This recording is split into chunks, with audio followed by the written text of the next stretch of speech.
Welcome to your first prospecting mission on Icarus, a beautiful yet hazardous planet that didn't quite complete the terraforming process. While the plants and animals may have been able to adapt over time, the atmosphere is still toxic to humans, so in addition to finding food and water, you'll also need to find a way to keep breathing. Don't worry, none of these things are too challenging, and in this video I'll walk you through the best way to complete the first mission and how to allocate your tech points. When you first land on the planet, you'll have no equipment. You can only craft basic tools from basic materials. So as soon as you exit your ship, start gathering fiber and sticks from the plants and rocks from the ground until you have enough to craft a pickaxe. It's much easier and quicker to mine stone than collect it piece by piece from the ground. You should now have enough to craft the stone axe. You can keep mining stone or cut down trees to gain experience for your first level, but running around and collecting plant material is going to be a better use of your time. Be on the lookout for red berries. When consumed, these will give you a stamina boost, and are one of the few foods you can safely eat raw.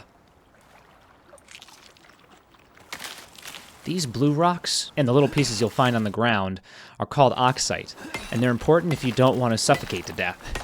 You'll be able to refine the oxide later to make its use more efficient, but for now, all you have to do is take the stack in your inventory and move it to your suit's O2 slot. This will slowly consume the oxide as needed, but not too slow, so keep an eye on your oxygen meter. Pretty soon, you'll be level 1 and have 3 points to spend on tech. The bow, stone arrows, and stone knife are what you want. With these items, you can now begin hunting, and the knife you'll need to be able to skin animals for leather, fur, bones, and meat. Gather what you need to have, if you don't already, to craft a bow, a knife, and as many stone arrows as you can. Clicking on max will save you the trouble of having to figure that out yourself. You're ready to hunt, but remember to always be collecting resources as you go, both for materials and experience. If you're moving too fast, animals will likely hear you and run. This is indicated by the yellow symbol that will turn to red. Don't worry, there are plenty of other animals. Just keep collecting resources until the next one comes along.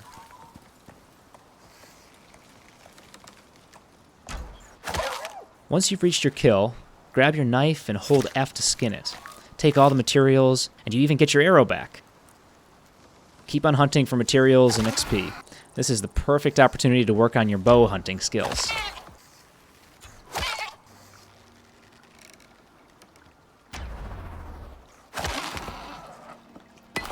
Though a bow may not always be necessary. Level 2, and you've got more points to spend. Now is the time to get the campfire, the bedroll, and the basic bandage.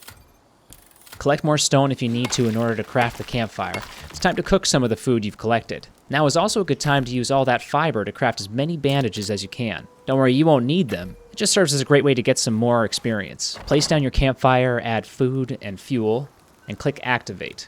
Vegetables take less time than meat, so just add those for now if you've got them.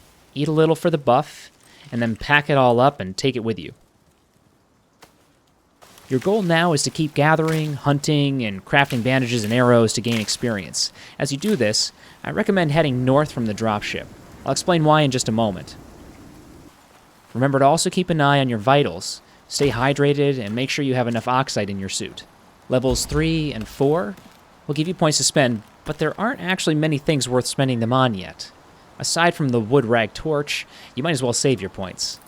If it's getting late and you need a place to sleep, you could invest in wood beams, floors, walls, and roofs. But if you've been following along, there's an alternative, albeit not quite as safe.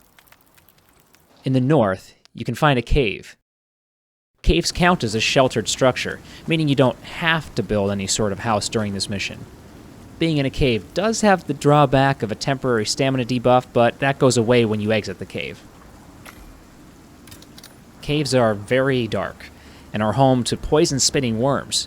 Even in the dark, you can see their heads, so kill them with your bow and move in. You can survive a couple hits, but don't push your luck. Double-click your location on the map to add a marker so you don't forget where it is. Now that you have a home, go back out and keep gaining experience. You also need to collect enough materials for a bedroll, which will probably be bottlenecked by fur. Somewhere between level 3 and level 5, you'll have met the first mission requirements for hunting, gathering, and crafting. Once you have the materials, craft the bedroll, and head back to the cave. Find a flat space to place it, and sleep if it's after 1800 hours. And that takes care of all the first mission requirements. Nice job. Time to head back to the dropship to return to orbit. You don't have to reach level 5 before leaving, but you might as well. Put your points into bone arrows, and the bone knife, and the bone sickle, as well as the wood beam, floor, wall, and roof, if you didn't already. With that, you'll have everything you need to start the next prospect. If you found this guide helpful, give it a thumbs up and consider subscribing for future videos. If you have any questions or comments, I'd love to hear them. I also stream on Twitch, the link below, so feel free to come by and say hello. See you next time.